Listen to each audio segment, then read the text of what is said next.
Welcome to episode 14, Becoming Part of the Critical Mass.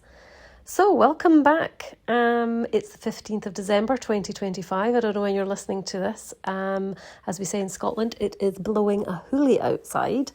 Absolutely terrible weather in Glastonbury. So, wherever you are, I hope you're nice and cosy and warm. And excuse I'm not walking today. The wind is actually from outside and I'm inside. So welcome, and today I'm going to talk about critical mass, what that is, what it means for you as a therapist, and how you can actually become part of that and what it's actually going to mean. We had an incredible day yesterday. We did an event which we were asked to do with a local person called Ozzy, who's also been taking the poor man has taken on the arduous task of trying to teach us yoga. An incredible soul. We've been so lucky to meet him here, and he has had a vision for 2 years to do this event in the little town called Street next to Glastonbury. Seriously powerful energy is there, as well as Glastonbury, and a really lovely, lovely place. So Eric and I did an event yesterday, and I ended up speaking to some lovely ladies from Glastonbury. And there was something they'd said to me about our work and how we explain things. And then they explained about their own work. And we had just a really lovely conversation. And we spoke about integrative health as such. I mean, we didn't call it that, obviously. But they were talking about, particularly in Glastonbury, it's quite a small place. It's world renowned. People come from all over the world. You know, a bit like Sedona, and they come to enhance their spiritual practice or to find themselves or to lose things from themselves. And they made a really good point that in the community, sometimes that can make the energy really heavy. Sometimes people are giving to the land and to the place, and sometimes people are taking away. And they were talking about how we have this sort of top-down community health and well-being, which the reason I'm sharing this is because you will have this in your own communities as well. It's not just Glastonbury. But we have this top-down, so the councils and everybody, the pursers, if you like, that control the money, they are controlling really what's going on because somebody has to, and that's their job. But then we've got all these grassroots therapists, and there's nothing really in between. There's a gap and nobody's bridging the gap, and it's very difficult. And these amazing ladies I spoke to yesterday were on the ground trying to do that. And it made me think about something that I read years ago in the fabulous books by James Redfield. If you've read them, then you'll know what I'm talking about. If you've not, go and get one because it's life-changing. And the books are the Celestine Prophecy series. And in the first one, he talks about one of the prophecies, and one of the sort of 9 insights, if you like, being about a critical mass. And then what they're talking about is that in these manuscripts, the ancients were writing about a time in history and human evolution where enough people would start to wake up spiritually. And what I mean by that is that their vibration would start to increase. The veil would lift. They'd start to question things. They'd start to go, hang on a minute. All is not as it seems. Why am I watching the news and why am I getting force-fed fear every night? Or in fact, it's not every night. It used to be 6 o'clock, depending on what age you are. You'll remember that. Now it's just 24/7. Everything's breaking news. Why am I listening to that? Why am I part of this consumerism, materialistic society when I don't need all this stuff? I've got enough. Why am I maybe working so hard just to pay for that materialistic stuff that I don't need? There's a lot of people having a spiritual awakening. And what the prophecies speak about is a time when enough people on the planet have a spiritual awakening at the same time. That is what you call a critical mass. So a critical mass of people all increasing their vibration at the same time will affect the rest of the 8 billion people that live here. Now, you may say that's ridiculous. However, I'm going to explain something that I was also taught in a course years ago, and you may have heard about this, the 100 Monkeys.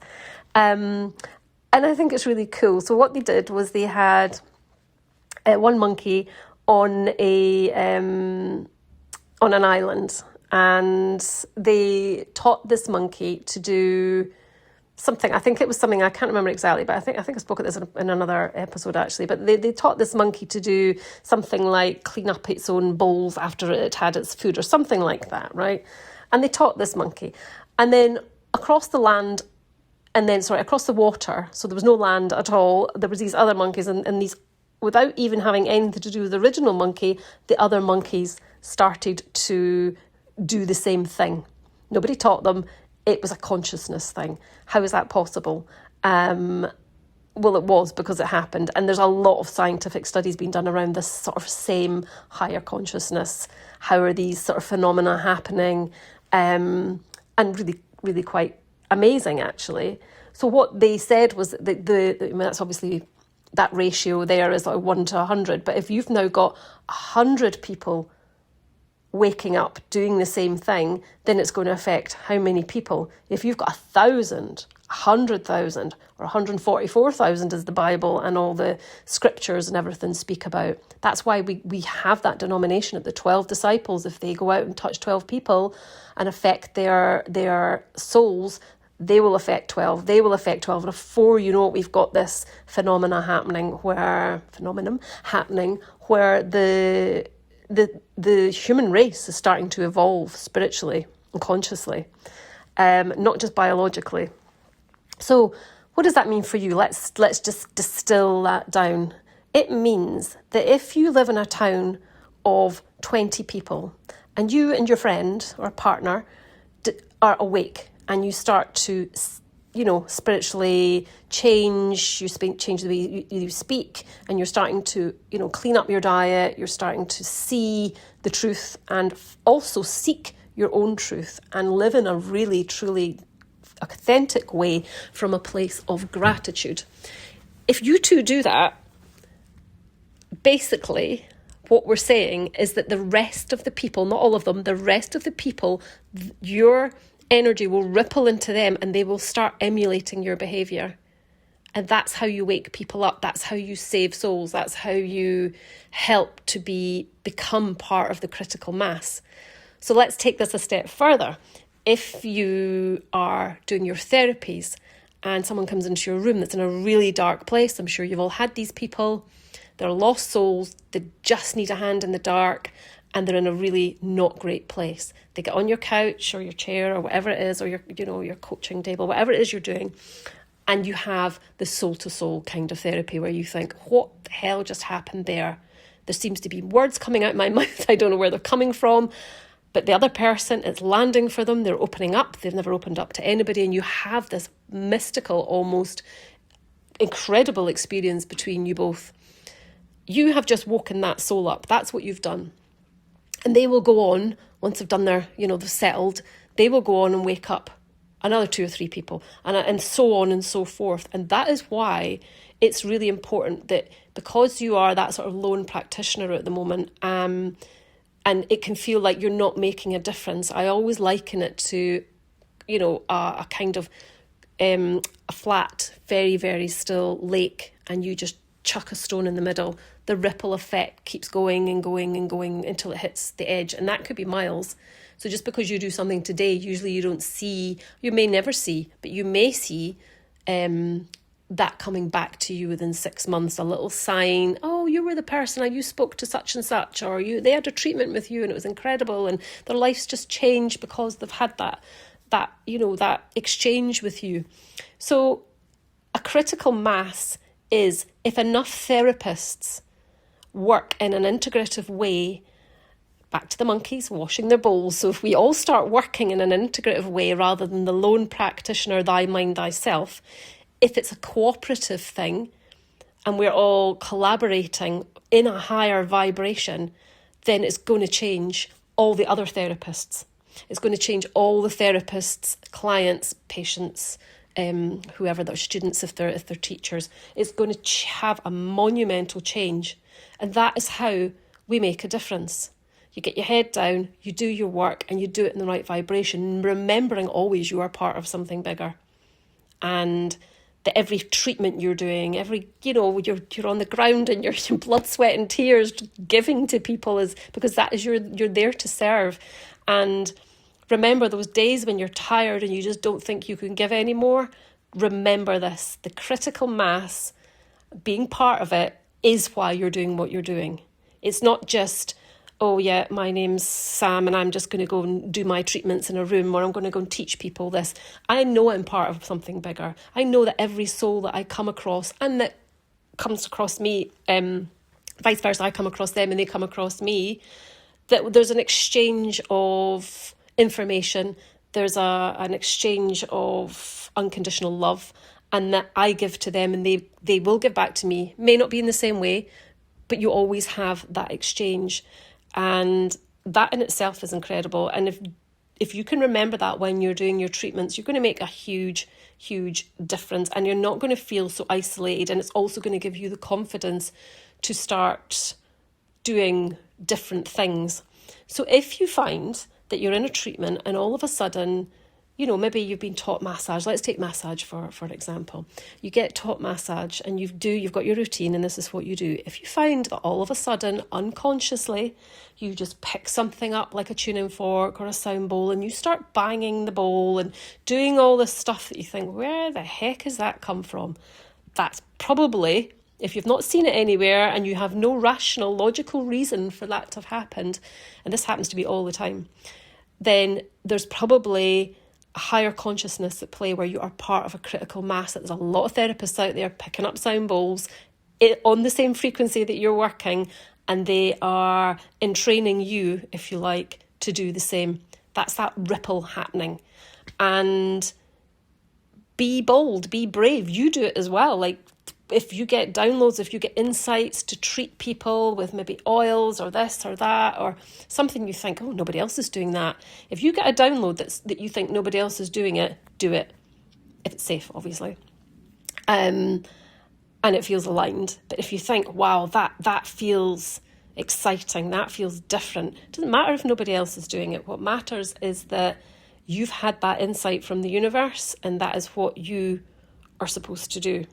I had, to give you a little example, years and years ago, I had a dream about, I think I might have said this to you already, but I had a dream about sound therapy, and I wanted to learn to do sound. So this was about 10, 12 years ago.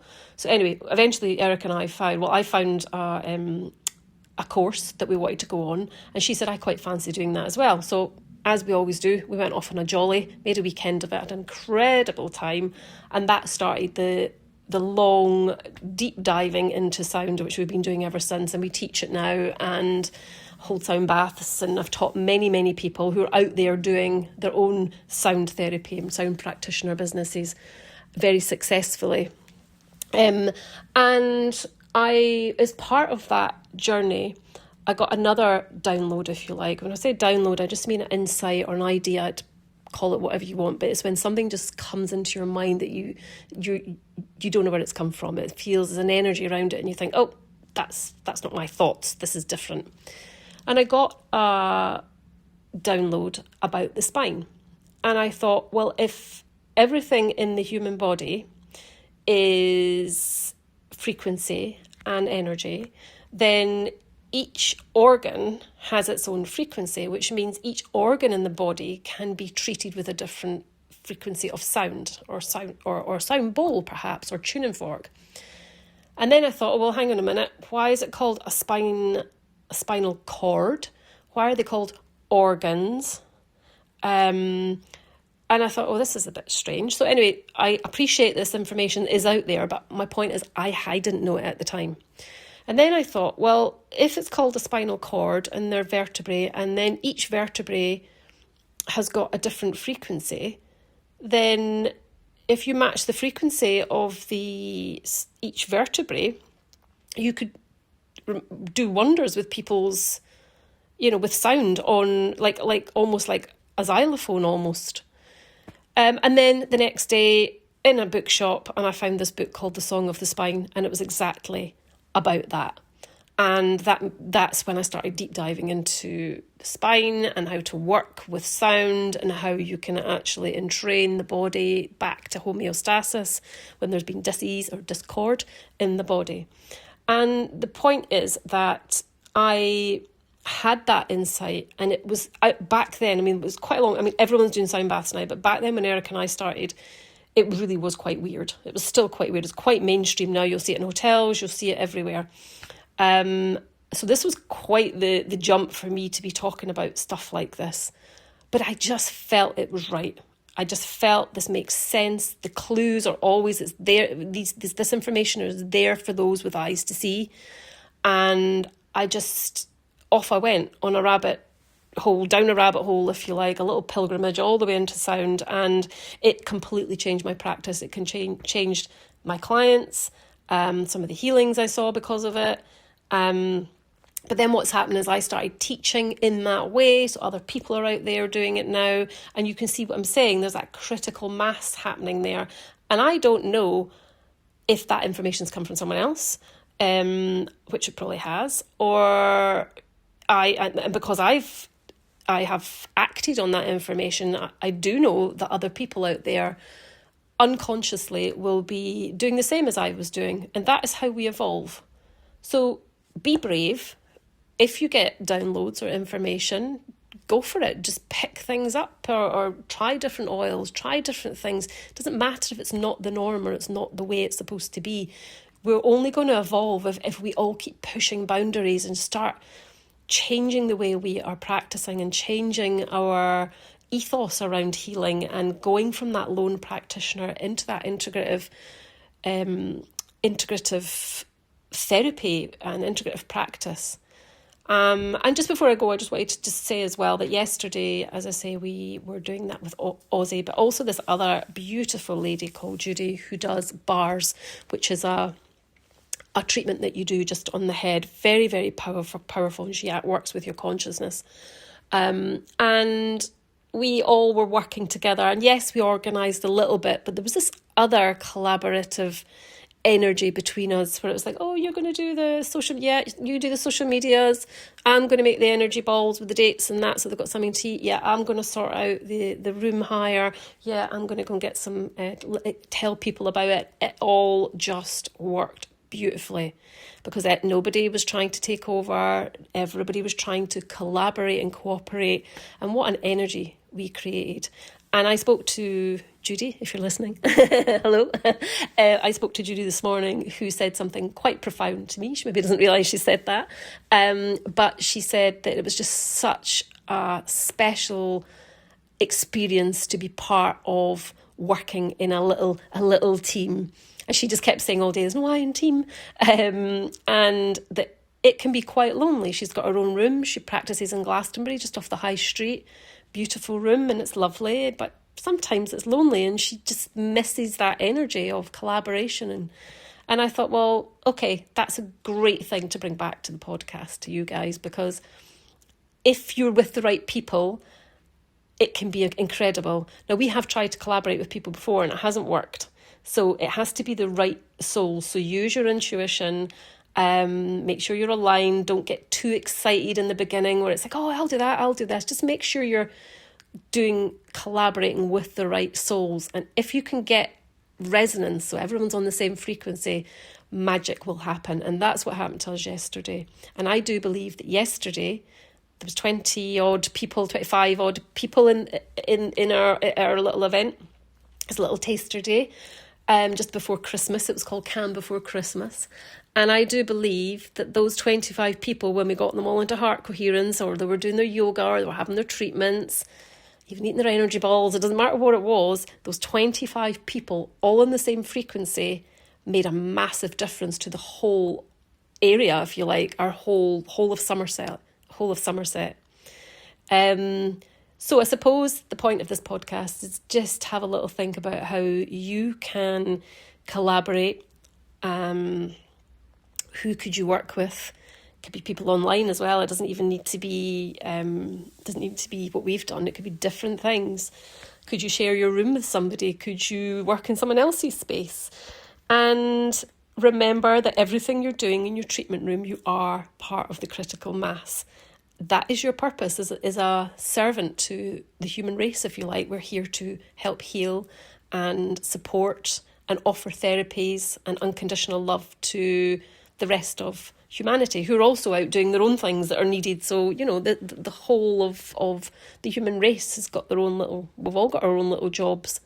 And we're all everybody's very equally important. So I hope that's given you a little bit of food for thought. The book is The Celestine Prophecy by James Redfield, if you want to read it. The words in the book have definitely DNA changing, I would say.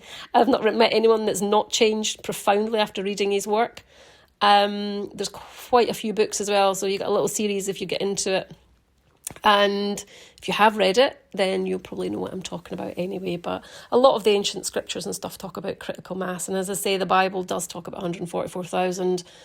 A lot of the spiritual world will talk about the 144,000 light workers or twin flames that come to the planet at a time where the energy is dropping, and these healers, if you like, or light workers are here to increase the vibration. So who knows, that could be you.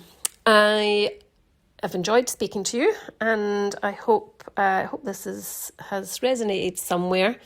Let me know, as always, in the comments, and feel free to follow us. I see a lot of your following. We're having amazing comments from you, so please feel free to chat to us. We'd love to chat to people. And if I don't speak to you soon, have a great Christmas. And if you're listening to this after Christmas, I hope you had a great Christmas. So enjoy, and thanks for listening.